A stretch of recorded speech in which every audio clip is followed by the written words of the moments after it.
This video is brought to you by viewers like you.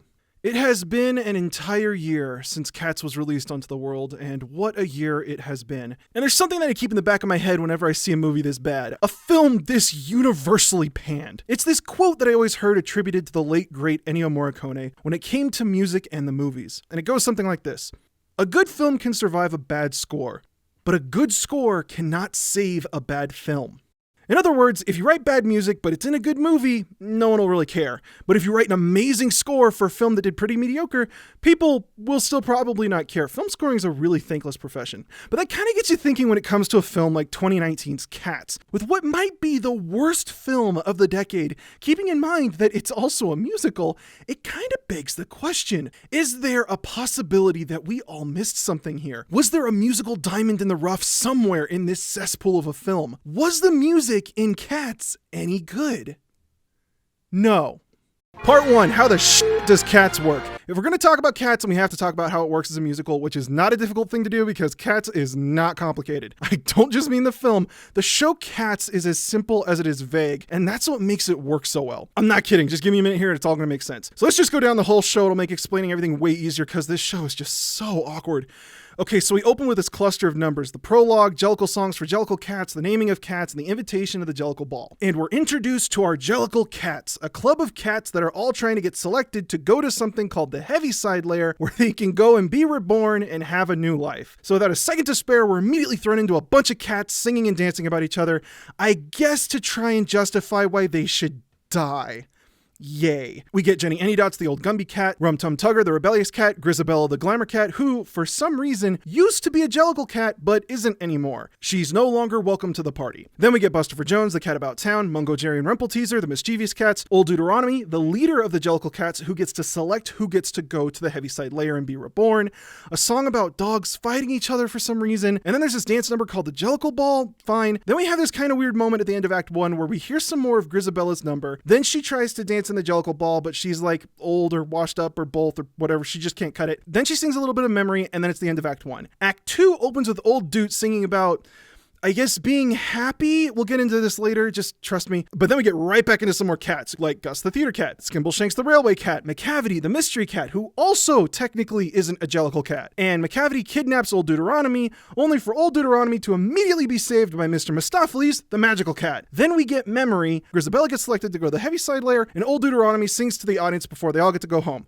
Alright, so here's how Cats works. Those opening few numbers collectively function as our establishing number. It's that one song that introduces the audience to the world and sets up our story. It's the Star Wars title crawl in musical form. If you want to know more about how musical numbers work, broadly speaking, you can check out my video on a Goofy movie. So these opening few songs tell us about the world and the characters in it, exactly like what you'd expect from a musical. Total boilerplate opening to the show. Do I actually see with my own very eyes a man who's not heard of a Jellicle cat? Jellicle cats meet once a year at the Jellicle Ball, where we all rejoice. Do you know how to go to the Heaviside Layer? Because Jellicles can and Jellicles do. Announces the cat who can now be reborn and come back to a different Jellicle life. They're Jellicle cats, they're going to the Jellicle Ball, one of them gets selected to die, which is weird as hell but fine, and that's the world we're going to be in for the next 3 hours. Great, whatever. Now in any other musical, following your opening number, you'd then expect to get a number where our protagonist walks out on stage and wails to the crowd about how unhappy they are and what they want in life. Something called the I Want song. The line with the sky is the sea, it calls me. Now you've heard this before even if you don't think you have. I want much more than this provincial life. I want adventure in the great white somewhere. I want so much more than they've got planned. But we don't get that in Cats. Instead, what we get are 2 hours of cats singing about each other and themselves. These are not I Want songs like we get from our Disney princesses. Instead, these are what's called I Am songs. Songs that tell us about characters without really divulging into their wants and desires. Christopher Jones is not skin and bone. In fact, he's remarkably fat. Gus is the cat at the theatre door. Cymbal shine the railway cat.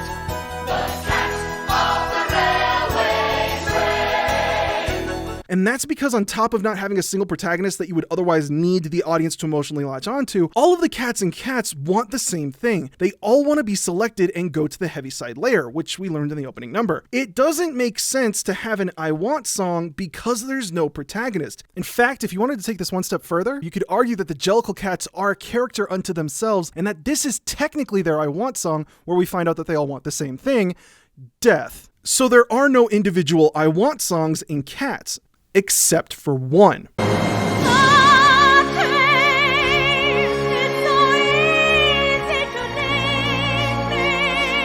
Grizabella the Glamour Cat used to be a Jellicle Cat, wants to be a Jellicle Cat again, and she's now singing about wanting to be a Jellicle Cat again. She is desperate. She's the only cat that doesn't explicitly want to go to the Heaviside layer. She does not have the same wants as the other Jellicle Cats. What she wants is to go back to what she had and become a Jellicle Cat again. And this number causes the whole show to do a 180. See, I Am songs are typically reserved for the villains of the show. Not always, but frequently. Think about The Dentist, or I'm a Mean Green Mother from Outer Space from Little Shop of Horrors, or even something like I'm Shiny from Moana. Those numbers are literally, this is what I am.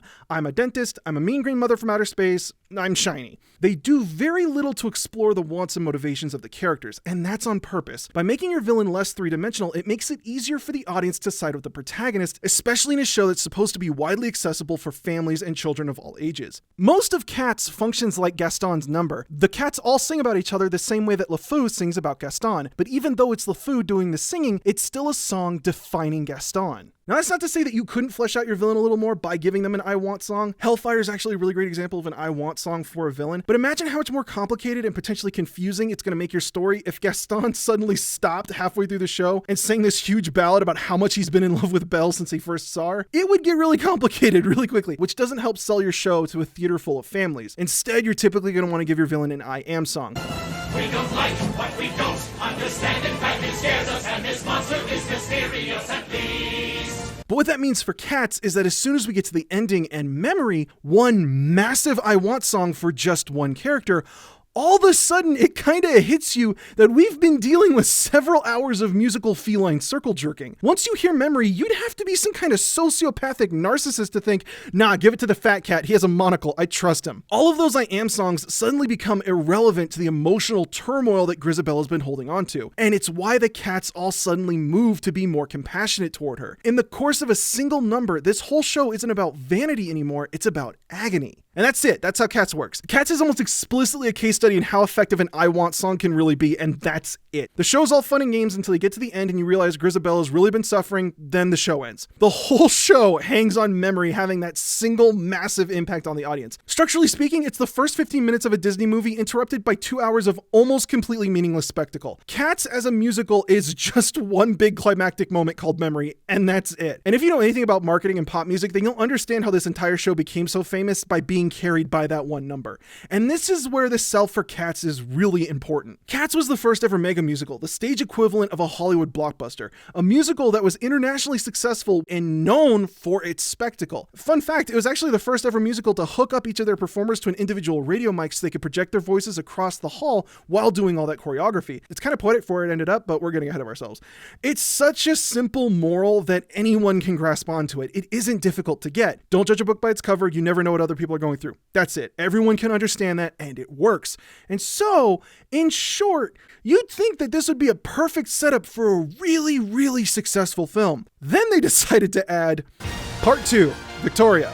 Okay, so you decided to add a protagonist to the story that, by design, is successful for not having a protagonist. Anyone see a problem with this? Victoria's addition to the film, I think, is the worst thing I've ever seen in an adaptation. And if you stick your head in a microwave for a couple seconds, you can see how and why they thought that the changes that they'd made would work. So we need to go over a few things in a little more detail in order for all this to parse. Midway through Act 1, we're introduced to Grizabella, and we learn that she used to be a Jellicle Cat, but isn't anymore for some reason. Who cares why? Would ever suppose that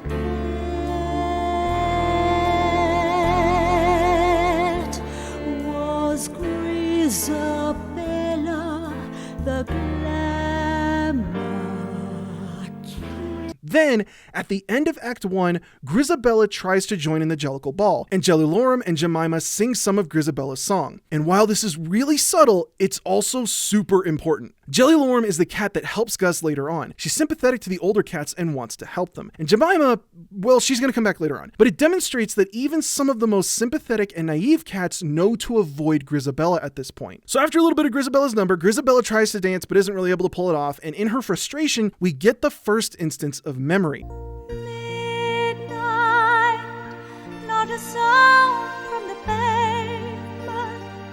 If you pay attention, old Deuteronomy's trying to reach out to Grizabella, but he can't quite reach out to her because she's like all the way at the front of the stage and he's like in the back, so he can't quite reach. And anyway, so Grizabella does this weird hand thing, which is important, remember this, and then she walks off. It's the end of Act 1 and everyone in the audience goes away to pee. In the opening of Act 2, old Deuteronomy sings this song called The Moments of Happiness. We had the experience, but missed the meaning. Which is all about how, like, looking back at happiness offers a different perspective on the experience. You will remember your happy memories differently from how you experience them. Fine. Inspired and realizing what's going on, Jemima perks up and starts singing Memory. Let your memory lead you on an appetite. Jemima now realizes that Grizabella is what old Deuteronomy is looking for as far as making the Jellicle choice. At this moment, Jemima now knows that Grizabella would be perfect for the Jellicle choice at the end of the night. On top of that, if you listen to the music during this number, it's the exact same music as Grizabella the Glamour Cat. Beyond any meaning we can assign to happiness. You see the border of her coat is torn and stained with sand. It isn't so much foreshadowing or leitmotif as much as it is just lighting a giant neon sign over his head saying, Grizabella's the Jellicle choice, none of you have a chance. Then the entire second act is full of red herrings. Gus is old and has happy memories, but he still has a purpose with the Jellicle cats. He's the theater cat. And I guess that it's implied that he teaches some of the younger cats, and you're then led to believe that maybe old Doot might pick Mr. Mistopheles because he brings him back after McCavity kidnaps him and he's a hero, but nope, it's not him either. Now, at the very end of the show, everyone's super happy that old Deuteronomy is back, and Jemima gets on a car and sings a very short song called Daylight, set to the tune of Memory. Daylight, see the dew on the sunflower. This song is literally saying, it's almost daylight, it's almost time for old Doot to make the choice. But then Grizabella shows up and ruins the party because she smells bad and the cats disperse. In a last-ditch effort, desperate to be a part of the club again, with absolutely no time left, Grizabella sings Memory to try and convince them to let her join. Memory, turn your face to the moonlight.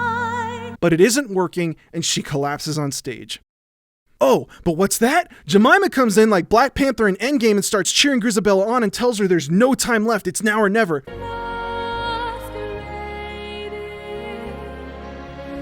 Like a flower. So she modulates up another chromatic median and guns it.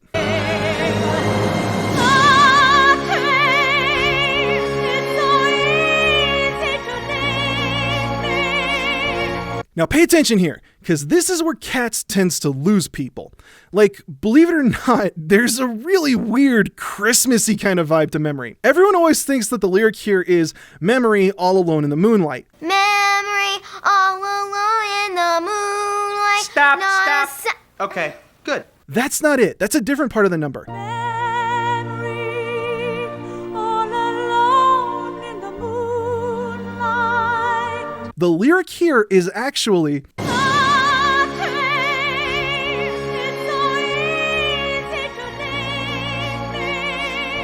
and that's more important than you'd think.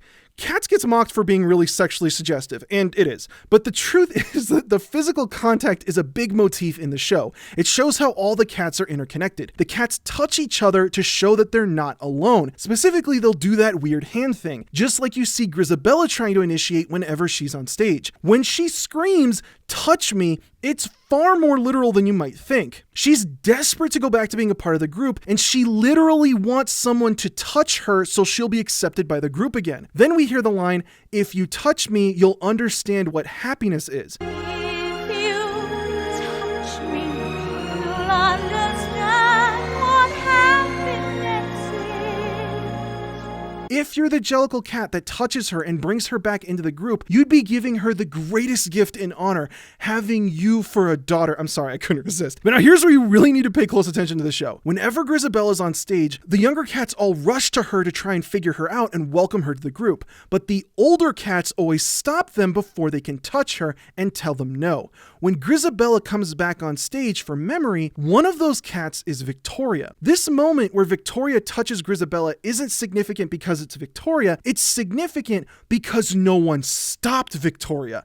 It's a universal welcome from the entire clan. That's why old Deuteronomy doesn't literally get up and touch her hand right here, because even though he thinks that Grizabella should be a part of the Jellicles again, it doesn't mean anything if the rest of the clan still rejects her. Victoria has no real significance here. In fact, the whole point is that Victoria is just some random cat. It could be Butthole the CGI cat for all I care. It doesn't matter. What matters is that no one rushed to stop Victoria, and now Grizabella is a Jellicle cat again. And Tom Hooper basically took one long look at all of that and said, "That's nice."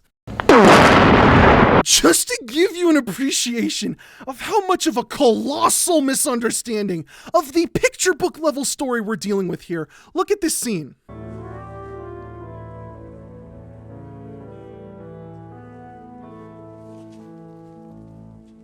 Under no circumstance would Grizabella ever recoil from Victoria. Grizabella's more lonely than Pokimane subs. Cats is successful because it's 90% spectacle and lycra. But if you pay attention, there's actually a story. It's just being told backwards from the perspective of the antagonists. This is what it would look like if you spent an entire Mario game inside Bowser's castle. Things would be really repetitive and weird right up until the last 15 minutes when all the action happened. And Hooper threw all the story away by adding Victoria. First off, he gets rid of Jemima, which, she's critical to getting Grizabella back into the club. Then they give Victoria this audience self-insert aspect to her so that Monkastrap has someone to talk to, but as a protagonist, she's probably the worst thing anyone's ever done since giving Sonic teeth. On top of that, Victoria and her number, Beautiful Ghosts, almost entirely replaces everything that happens at the end of Act 1 and beginning of Act 2. In no small part, Victoria's character completely replaces any and all relationship old Deuteronomy has with Grizabella, while also overshadowing and misinterpreting Jemima's role in the stage show. The whole point of adding Victoria was to make the show more accessible. If you're gonna do that, then it stands to reason that you're gonna bend this show to be more like a standard musical, or at the very least move it in the direction of one of those Disney movies. So we really should get a number for Victoria before anyone else. Her I Want song to tell us that she wants to be a Jellicle cat, because everybody wants to be a cat, because Cat's the only cat who knows. I'm gonna stop, I'm sorry. Anyway, so by not giving us a Victoria Disney Princess, the Wizard and I Want song moment until halfway through the show, there's no attachment to her whatsoever. Who gives a crap about her? She basically doesn't have a personality. Then her I Want song, Beautiful Ghosts, is basically telling Grizabella, "Oh yeah, well your life has actually been really great. I was dropped off in a bag with no friends or family. At least you have beautiful ghosts." But at least you have beautiful ghosts. Which, excuse me, miss, this is a Wendy's. Belittling the emotional core of your show is, stupid, but it's a nuanced stupid, because they aren't just diminishing Grizabella's plight, they're also breaking Victoria's already senseless character. Does Victoria know what's up with the Jellicle cats? Or not? She's supposed to be the naive one that doesn't know anything so that we can have everything explained to the audience. But at the same time, she's sitting here lecturing Grizabella about her life like she knows, but she doesn't.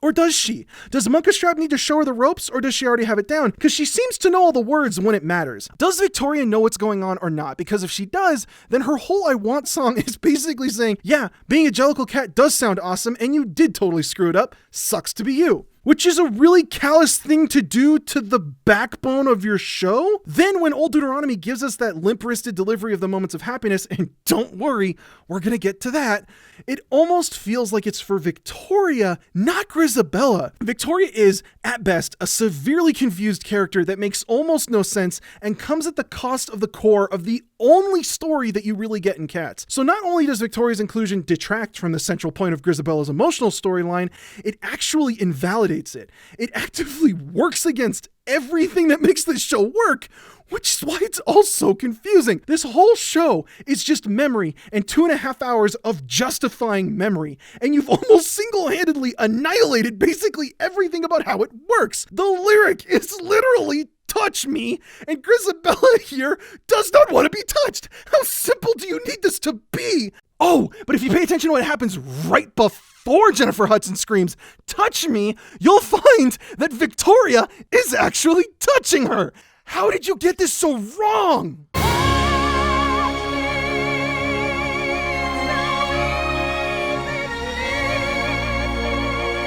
And then they give Jemima's line in memory to Victoria, which is really weird. Sunlight through the trees in summer. Like, if Victoria's entire song is explaining that Grizabella's life is better than hers because she got to be a Jellicle cat, then why is she suddenly so concerned with bringing her back into the club? What does Victoria want besides having what Grizabella had, and why didn't she express that in her number? What is her motivation for wanting to help her so badly? Daylight,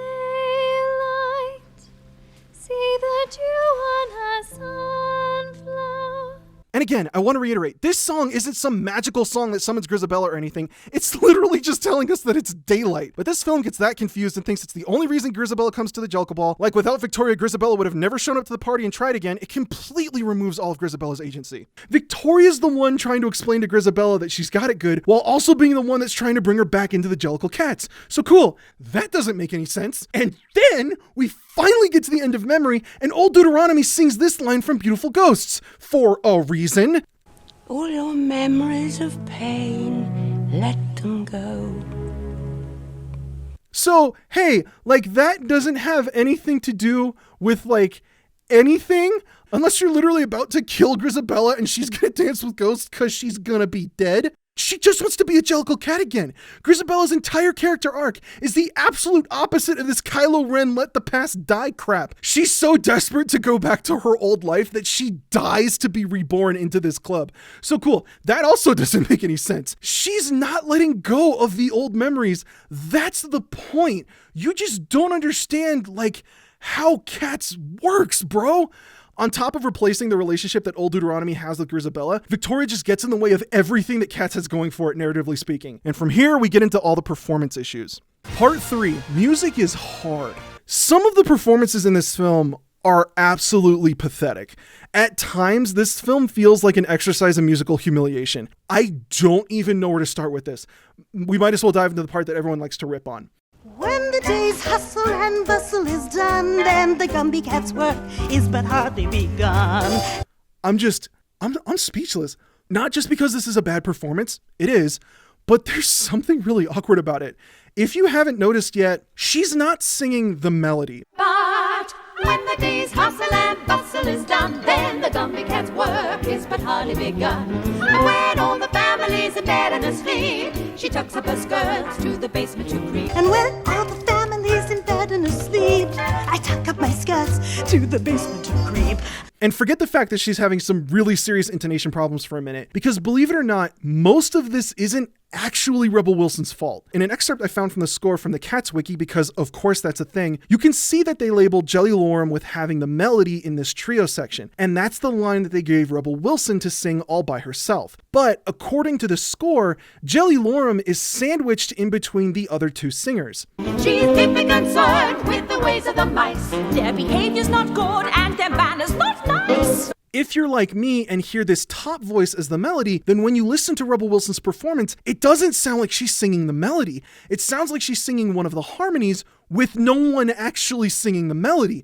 In short, in changing this from a trio to a solo, they've opened up a situation where some people are going to hear this as a melody with no harmony, and others are going to hear this as a harmony with no melody. Combine that with the fact that Wilson here is already having some difficulty with this number, and Hooper's not giving her any of that perfect pitch treatment. Whatever we deny or embrace, the worse of the better. Yeah, some of you didn't believe me when I said that they auto-tune everybody, but all of this just leads to a really, really rough performance. It's like bizarre. I want to use the word unacceptable, but that doesn't feel strong enough. It's like your actor forgetting their lines halfway through a take and keeping that in the final cut of the film. We're like collectively having to go through that middle school music theory exercise of find the melody in real time, and it's just not something that I'd expect to be a problem for a film with a $100 million budget. Maybe the top line was outside of Rebel Wilson's range, so they made her sing one of the harmonies, or maybe they literally just looked at the label and saw melody, and that's what they gave to her. Fine, but either way, it's like, why? And I can't believe that I'm saying this, but this is barely the tip of the iceberg when it comes to this number. There's a great little moment here that I haven't seen a lot of people talk about. Listen to this part where she says, "They can't keep me in this kitchen." I can't keep being in this kitchen. Don't get cocky. Aside from the obvious horror show, if you pay attention, the cockroaches aren't dancing in sync with the music. Keep being in this kitchen. Don't get cocky. And I don't just mean the animation, the tap dancing is offbeat. Don't get cocky. The whole point of putting together this night terror on Valium, the whole point of this rotoscope digital fur technology was to capture the essence of live dancing, which right here literally isn't in sync with the music. This is the first number, and we aren't sure if we're hearing the melody, and the dancers aren't in sync with the music. Should we just stop and call it here? Is there any point of continuing? Oh, sure there is. Because like, hey, if we can't figure out if the star is singing the melody, and we can't get the dancers to keep to a beat, why don't we just add random music for absolutely no reason? Tilly-dop, tilly-dop, tilly-dop, wop-boo. Tilly-dop, tilly-dop, tilly-dop, wop-boo. It's tough to figure out if you did the melody thing on purpose with your actor, so it kind of sounds like she's singing a harmony to herself, and you can't get the tap dancers to tap to a beat, but you still think that you're good enough to add child-faced mice scatting to this horror show. Yeah, good choice there, bud. Believe it or not, there's a point to the structure in Jenny Anydots' number. It opens with Munkustrap singing at a slower tempo before it speeds up and gets picked up by the trio, only to slow down again when it gets picked up by Munkustrap, and then they pass the number back and forth. I have a Gumby cat in mind. Her name is Jenny Anydots. So she's born from the lot of disorderly louts, a troop of well-disciplined, helpful Boy Scouts. The whole point is that these two tempi and the different performers reflect Jenny Anydots' character. During the day, she sleeps around, like literally is asleep in different places in her home, lazing about. All day she sits beneath the stair, or on the steps, or on the mat. But then at night, she teaches the cockroaches and mice like things that would help them get a job or something. But when the day's hustle and bustle is done, then the Gumby Cat's work is but hardly begun. There's a dichotomy to this character that's represented in the music. They also represent it in the costuming when she takes off one of the costumes on stage. So by having Rebel Wilson constantly speed up and slow down however and whenever she wants to the basement to creep. I am deeply concerned with the ways of the mice. She's deeply concerned with the ways of the mice. Their behavior's not good and their manners not nice. Because I guess someone thought it would make the performance gooder, you're throwing the entire purpose of the structure of this song out the window. The entire effect that makes this piece of music work is just gone. This is such an amazing failure at such a basic level, it verges on parody. Like, are we supposed to be the joke here? Even if they didn't look like something that crawled out of Willy Wonka's tunnel, the music is almost pitiful. Then we get Rum Tum Tugger and Buster for Jones that are constantly interrupted by Rebel Wilson and James Corden's improv. I can dance how he dances too. Let me see. Yep, okay, nice and good. Everybody ready? And 5, 6, 7, and just before. And I don't want to spend too much time on this because other people have already pointed out how awkward the improv is, but I really want to focus on Hooper cutting the music the way he does in this show because I just can't believe how much he decided to cut up the music in this musical. So many numbers in this musical were interrupted for completely pointless reasons, and it absolutely ruins the music in this show. Like, Hooper looked to one of his assistants and was like, hey, you know what would make the music better? Less of it. Like, the absolute worst culprit here has to be Mr. Mistopheles, which at times feels more agonizing than watching Artax in that swamp because it starts and stops over and over Mr. Mistopheles. and over and over and over again.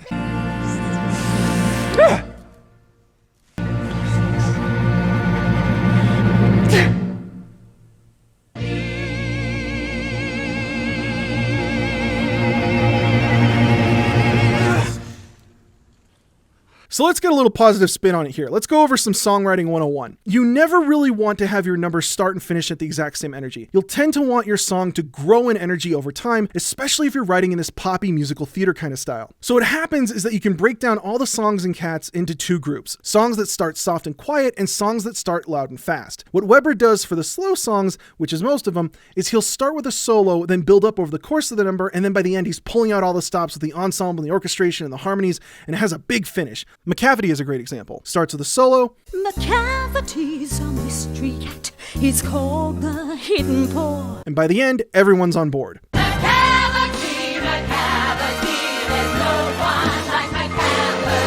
And it's a similar story with Mr. Mistopheles. Starts off with a solo. A cat so clever as a magical Mistopheles. And by the end of the whole number, you get the whole ensemble, the brass is coming out of the orchestra, Rum Tum Tugger is Rum Tum Tugging the harmonies. It's great.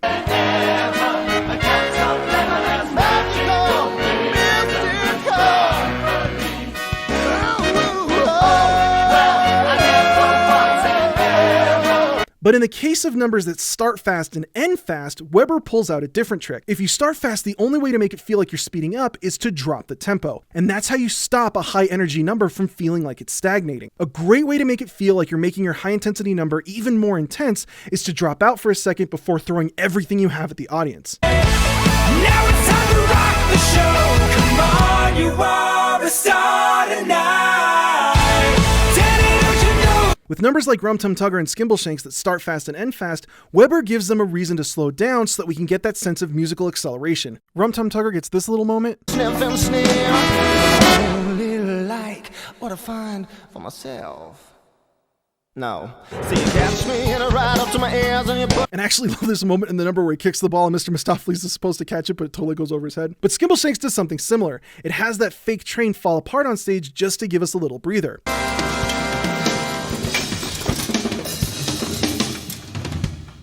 And Weber doubles down on Mr. Mistopheles by completely cutting out when Mistopheles brings Old Deuteronomy back. Only to then come back as big and loud as possible when the number ends.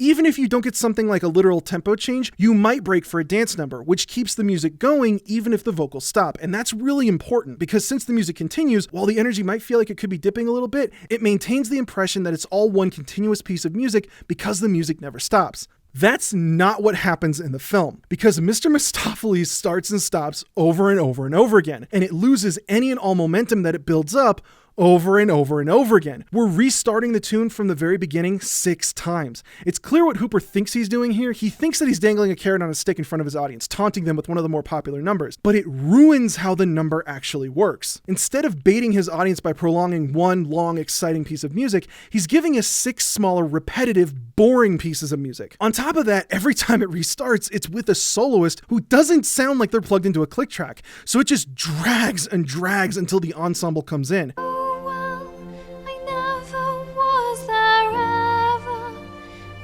So clever as. Oh, well, I never. Was there ever a cat? There's absolutely no reason to do this. If it isn't a literal pause in the music so a talk show host can get hit in the nuts, then it's a needless tempo drop in the middle of a number when a character shows up. That's when I would appear, and I'd saunter to the rear. Just so frantic to a man. That's when I would appear and I'd saunter to the rear. I'd be busy in the luggage van. I love this number, and I think that having Skimbleshanks tap in a way that makes it sound like he's a steam engine firing up is a really, really cool effect, but it completely halts the number. It almost makes it feel like it cuts it in half. And there's no point in interrupting a poorly performed piece of music with brand new, meaningless music. As great as it is that you have Jason Derulo handling this cadenza, just leave him on screen. Stop cutting away. And when it comes to the end with Judi Dench's performance and the addressing of cats, Weber does what Hooper thought he was doing. So first, your memory I'll jog. So first your memory I'll jog. It's an absolute nightmare. This is probably the most difficult number to perform because it's supposed to start with Old Deuteronomy singing very softly. You've heard made of several kinds of cat. And then he continuously builds and builds over the course of his solo. But how do you address a cat? Until he's at his absolute maximum. And say a cat is not a dog. And then the ensemble repeats his last couplet.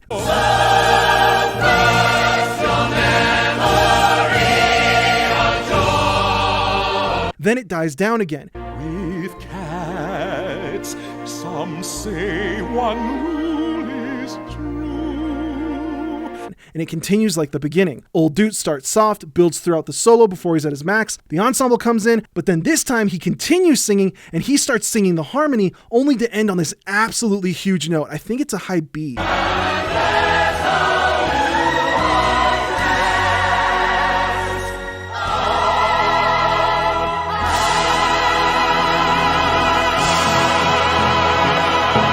The problem here is that Judi Dench just wasn't given the right direction. No one sat her down and explained to her how this number worked. She gives this spoken word-esque performance, which means that she doesn't build during her solos. The ensemble comes out of nowhere And say a cat is not a dog. and when they finish, it feels like a cadence.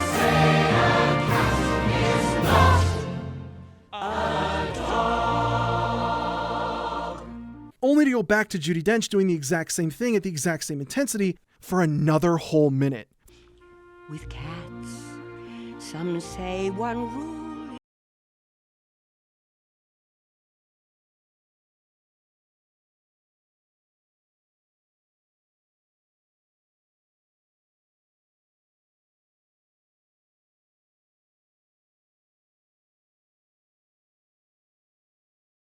Personal taste, and so in time you'll reach your aim and call him by his name. You can't look at a single number in this film and not find some kind of fairly serious problem with it. Like even with the opening, if you pay attention, you can hear that the ensemble just isn't together. Above and beyond, there's still one name left over. And that's the name that you never will guess. The name that no human research can discover. But above and beyond, there's still one name left over. And that is the name that you never will guess. And then at times you can hear the choreography kind of getting in the way of the vocal performances. Like right here, whenever you see a cat jumping or landing, that impact throws off their ability to maintain consistent breath support. Angelicals do, angelicals can. Angelicals can, angelicals do. And throughout the Mungo Jerry and Rumple teaser number, Mungo Jerry is constantly doing these movements that's throwing off his ability to hold notes. For we are incurably given to ramp. Oh, teaser. And while we're here, why did they use a different version of Mungo Jerry and Rumple teaser? This one's in 4/4, but the original one, or at least the one that everybody knows from the 98 film, has parts that are in 7/8.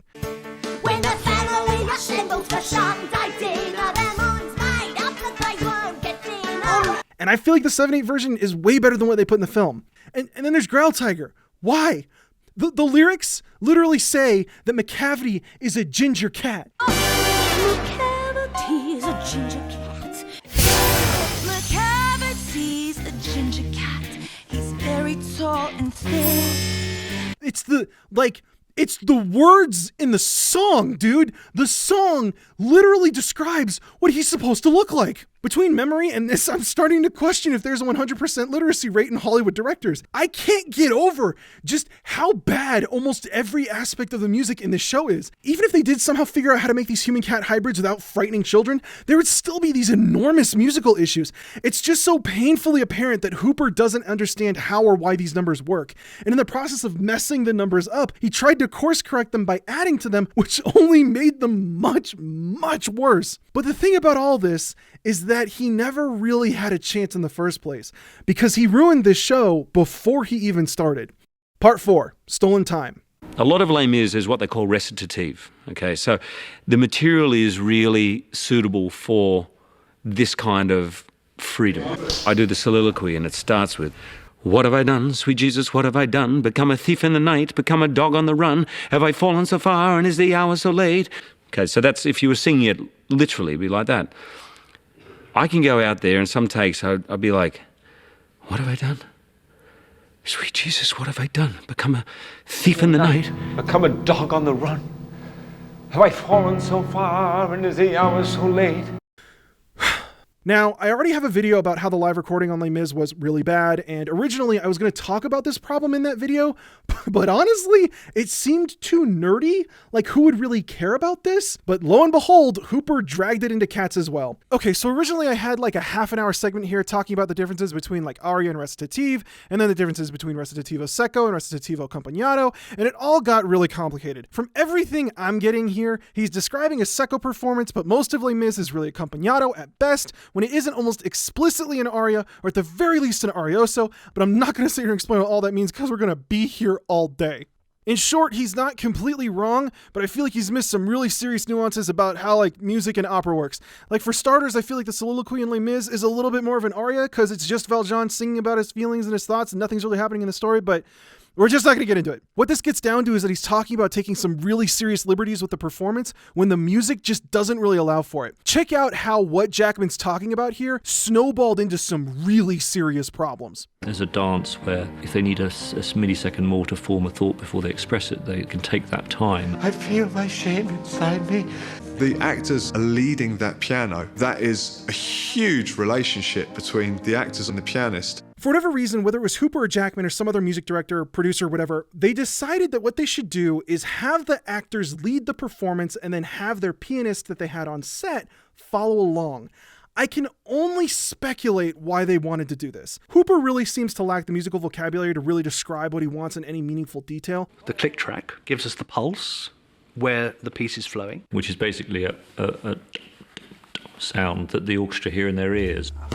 The thing that's taken me years to learn about orchestras is that you can direct them like you direct an actor. Careful of being too romantic. I mean, like, it's written very romantically, but what he's singing about is the loss of absolutely all his friends. Which in terms of him being the director kind of feels like finding out that your math teacher can't count. But in trying to have the actors lead the music, what ended up happening on Les Mis was that the actors basically did whatever the hell they wanted with the music, and then the poor piano player was just left to try really hard. In one scene, you can see the conductor desperately trying to keep this show together, but he just looks so defeated. You will sense that they want to slow down. And the night is closing in. And I either conducted a bit faster or slower, and we sort of did it together, and it's worked. I think it's really worked. But the actors are singing, the piano player's doing their best with whatever the hell the actors are deciding to do, and that's how they got their takes. But in leaving the actors to do their own thing with the tempo, it created an egregious problem with the orchestral recording in post. Since all the actors basically didn't keep a beat, the orchestra had to do rhythmic backflips to keep up. It's agonizing to hear them describe what they're doing. Normally, when you're composing film music, you keep the click either completely regular or with very few changes, so that the orchestra can use it as a simple thing to follow. In this film, because the actors are made lots of choices about tempo, the conductor has to memorize these flows in tempo, and then the orchestra have to learn it. It goes slightly faster on the downbeat of 66, then beats 3 and 4 is slightly slower. Not to say it's the wrong way round, but it is. And we all learned how to do it, how to manipulate, to push, to drive, to breathe with the actors. At the end of a long day, this was the end of our third session we got, so that's sort of 7 hours later of play. We get to the People's Song. We played it sort of quite well, but we just didn't get into the moment, into the spirit of it, because we were a bit tired. Just give them a breather, just give them a little. Yeah. I need 2 minutes. Yes, you guys, I know. I can't go straight on that. Do you need something? Do you want a drink? Do you want a cocktail? Just give me 2 minutes. Just give me 2 minutes. And Hooper and McIntosh were so oblivious to this entire process that they put all of this in the special features as if it was some kind of triumph. As if the orchestra managed to conquer some magnificent beast without realizing that they were the problem in the first place. This is the most quixotic thing I've ever seen in a film production since The Room, and I mean that. And it shows. Les Mis is a metric nightmare. One day more, we will join these people's heroes. We will follow where they go. One day more.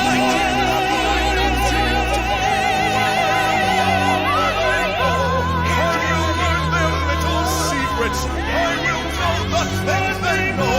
And when it came to Cats, they dialed all this up to 11. It's all about creating a frame where the actors got incredible freedom to make choices in the moment that bring alive the lyrics.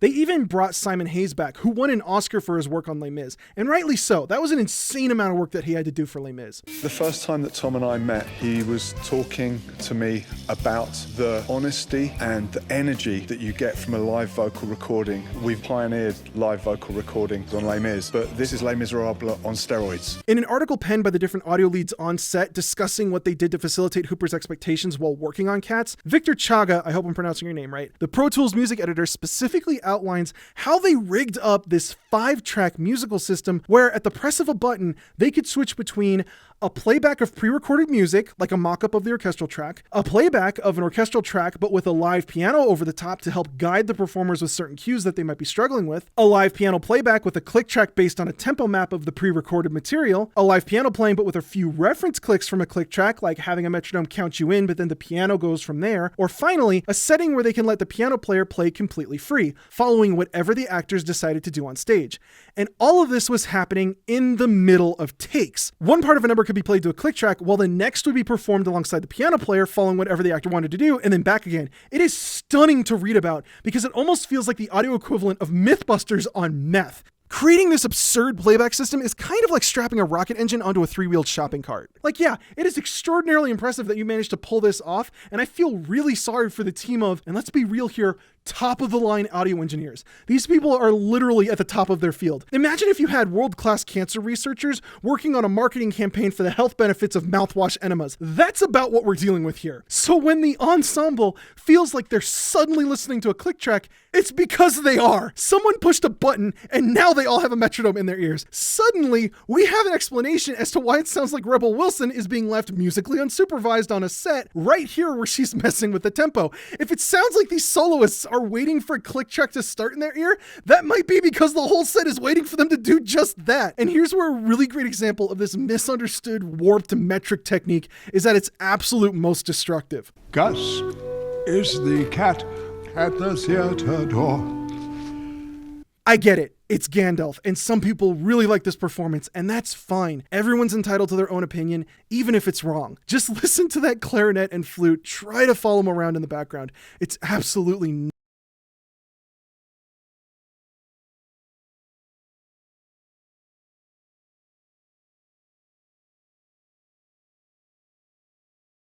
I don't know if this is what Hooper wanted or not, but I feel like now's the best time to try and explain what I think Hugh Jackman was talking about. What I think he was trying to describe was rubato.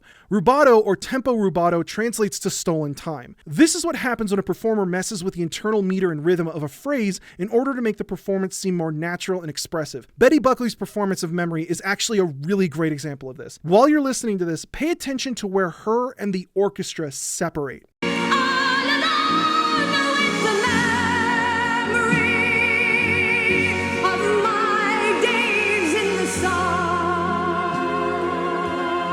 The orchestra's keeping the beat, they're playing the melody as it's written. You might even go so far as to say they're playing a really boring version of the melody. But Betty Buckley is playing with the internal structure of the meter to make it more expressive and organic. She's moving where the rhythms and beats are in the line that she's singing to fit how she wants to express the melody. Listen again.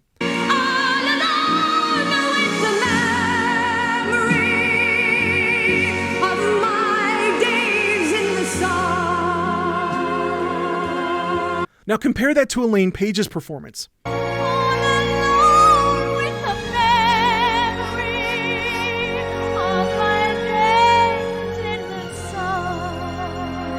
And now compare that to Barbra Streisand.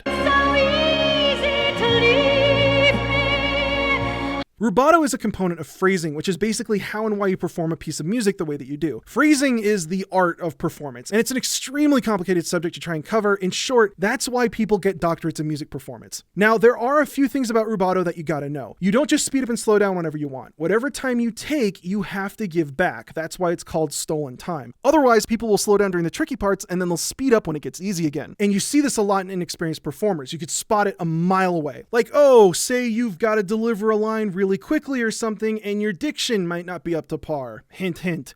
She's deeply concerned with the ways of the mice. Their behavior's not good and their manners not nice. Their behavior's not good. And their manners not nice. So you're supposed to keep the overall structure of the piece. You can mess with the internal structures, but not the overall form. You can't be so fast or slow that you finish the chorus while the orchestra's still playing the verse. One of the ways that these performers are able to stay on track so well when they're messing with the rhythm is that they use the orchestra to keep their place. Typically, you don't want to rubato your orchestra on the fly. You don't just want to suddenly slow them down because you feel like it. If you do, everyone will speed up and slow down at a different rate, and it's a complete mess. Now let's go back to what's happening with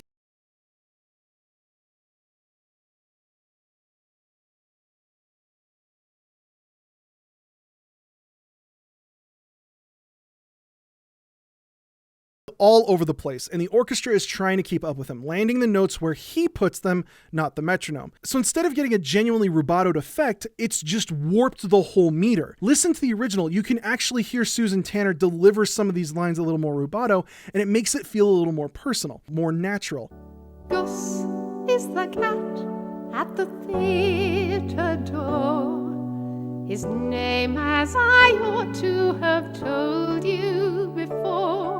But here, it's just kind of an awkward spoken word soliloquy with some strange music in the background. Probably because Hooper was thinking, well, this is Gus the theater cat, and we have Ian, servant of the secret fire, wielder of the flame of Anor McKellen. Why not have him deliver it like a soliloquy? The issue is that they didn't completely commit to it. Never half-ass two things. Whole-ass one thing. So McKellen goes up there, delivers it in his own way, and then the piano player just had to do their best to keep up, which then translated to these awkward woodwinds doing everything they could to try and maintain a melody. Gus is the cat at the theater door.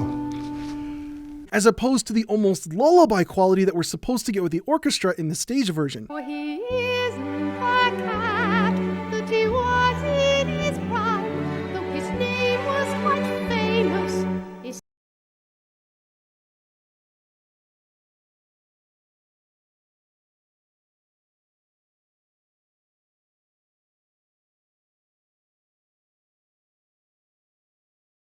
With how Dench delivers her lines at the end of the show. It's supposed to be this big show-stopping moment when Old Dude sends a cat to the heaviside layer. But instead, it almost feels like Old Deuteronomy is sundowning. And just like the bizarre cuts in almost every number, you can hear this effect everywhere. Like while Mr. Mistopheles drags on from all the cuts, there are moments where Laurie Davidson is pulling this number off. And not long ago, this phenomenal cat produced 7 kittens right out of a hat. But the real problem here is that instead of rubatoing to make the performance sound more natural and expressive, he's warping the melody to the point where the rhythm and the delivery is the exact same in every line. I can walk on the narrowest rail.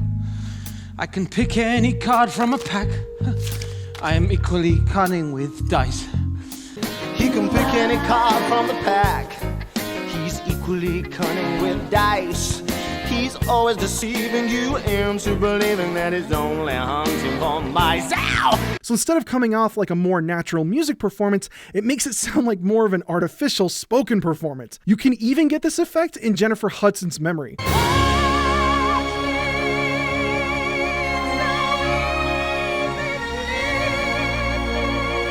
Right here where she says, "easy to leave me," it feels like the orchestra hesitates for just a moment so they can place the note where she does.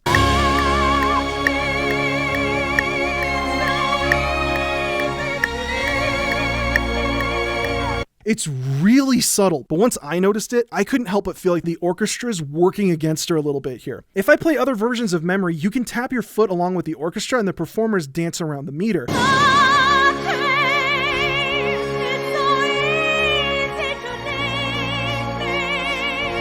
But it's not quite as exact when it comes to Hudson's version.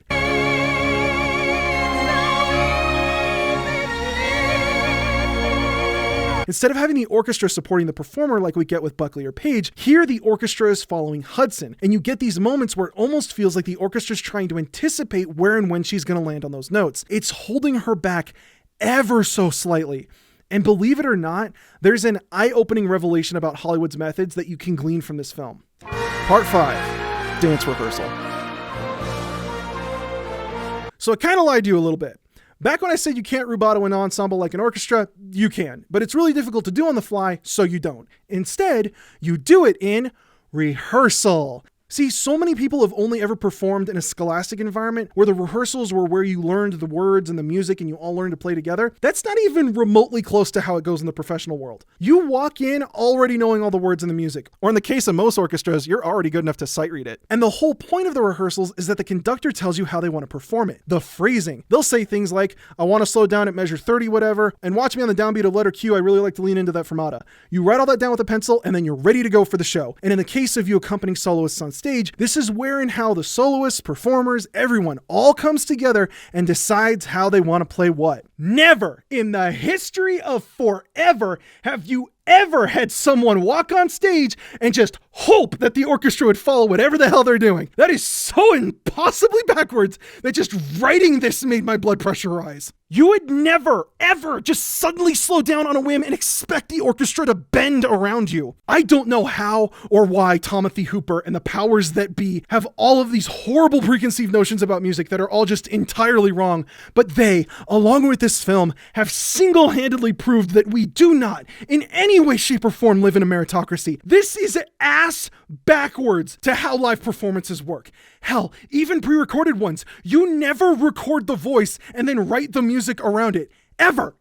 Ever. There are countless videos and stories of someone screwing up on stage and then the orchestra just keeps chugging along. They don't care if you messed up. That's not their job. They play the music and you have to pray to God that your brain fires up again before the end of the piece. Best case scenario, your conductor's going to give you a sympathetic frown, tell you to do your best, and then go right back to the music. There's no reason to do what they did. Here's a kick-ass question that no one ever decided to answer. Why did they need a 5-track system that helped the performers sing to certain cues and eventually elect to just not keep the beat? Why did they need additional piano cues to help them keep their place? Because, and heaven forgive me if I'm overstepping my bounds here, but it sounds like they just didn't know the music. If you're changing the accompaniment in the middle of takes to help your performers keep track of what they're doing with the music, then guess what? Your performers don't know the music. James Corden got top billing for this show, and he only had to perform his song in 20-second chunks. And then he spent the rest of his time on set deep-throating fake champagne. Hey Tombo, my man, if you wanted to capture the live energy of a real performance, then maybe you could, I don't know,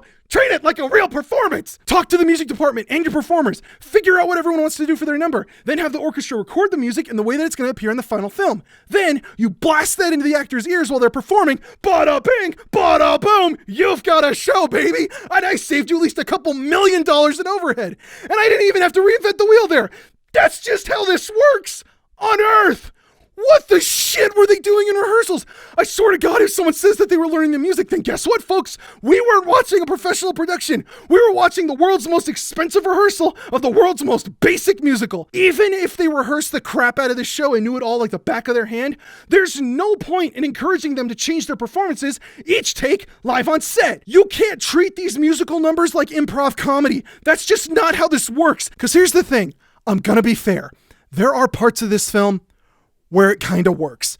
There are dance numbers in the Jellicle Ball that look kind of cool in the right lighting. Jason Derulo honestly does a good job. Let's be real here. When it's not getting interrupted, Skimbleshank slaps.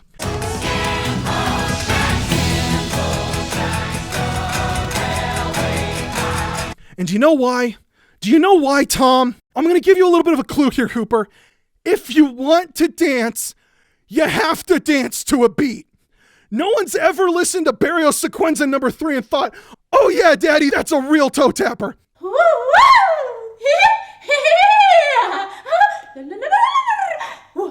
No one's ever counted in a group of ballerinas with 1, 2, screw it, in your own time. You spent enough money to fund a quarter of a space shuttle to try and make a movie that captures the majesty of dance, and you made it impossible to keep to a beat in at least half of these numbers. Correct me if I'm wrong here, Tom, but that doesn't really make a lot of sense, does it? That's it. You can't dance well without a beat because nothing in this show is some kind of free dance with no music, not even Victoria's solo.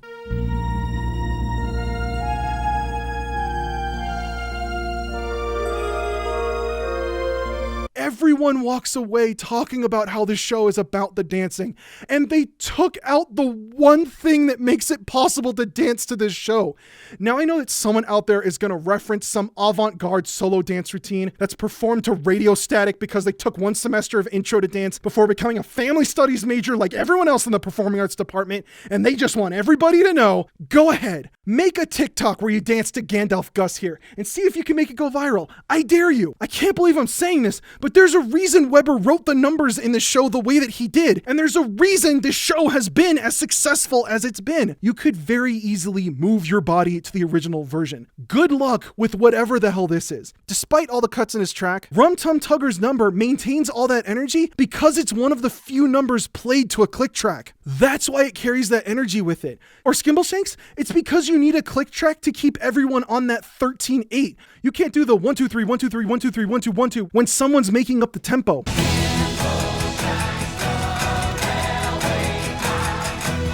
You need to have your performers on a click track if you want a popsicle's chance in this fur-covered hellscape of ever being able to sync that to dancing. If you want a good example of that not happening, check out the Cockroach Dancers. Right here, Stephen McRae is literally tapping his foot to the beat. Watch you without winking, and I'll see what you are thinking, and it's certain that I wouldn't approve. But what that means is that the numbers in this film that worked almost feel like they were done by accident. Think about this. Really think about this. It is a massive tell that the best performances in this show were all sung by dancers. Really let that marinate for a minute. They gave all the power to the performers to do with the numbers what they wanted. And in the hyper-toxic environment of Hollywood, all those dancers took 1 minute to look at each other and have that telepathic mind link where they realized that this ship was sinking, and they said, nah, that's fine, just play the orchestral mock-up that's set to the click track. It's what I'm used to anyway, LOL. But that's the kind of polish that you need to have if you want a truly spectacular performance. With this film, we just weren't watching a finished performance. They spent tens of millions of dollars digitally enhancing what should have been their rehearsals. I want to come back to this quote that we started with. A good film can survive a bad score, but a good score cannot save a bad film. It goes without question that Hudson would have won at the very least an Oscar nomination if this film hadn't been such a flop. I'd even go so far as to say that she could have even gotten a Grammy nomination under the right circumstances. For all the complaining I'm doing about the orchestra, she did an amazing job. Along with a lot of the people who were on set for hours and hours and hours doing these dance routines and getting these numbers out. On top of the orchestra, who were putting in so much time and effort into this ordeal that they were recording music as late as 2 months before this film's release date. But every time you look up something about this film, it's about how that digital fur technology looked absolutely horrific. Someone might say something about how charming it was to see Taylor Swift, and that's about it. No one brings up all the musical problems in this film, both in terms of the performances and in the music's role in telling the story. It's kind of frightening to think about how the effects were so bad that it actually distracted us from how bad the music was as well in this,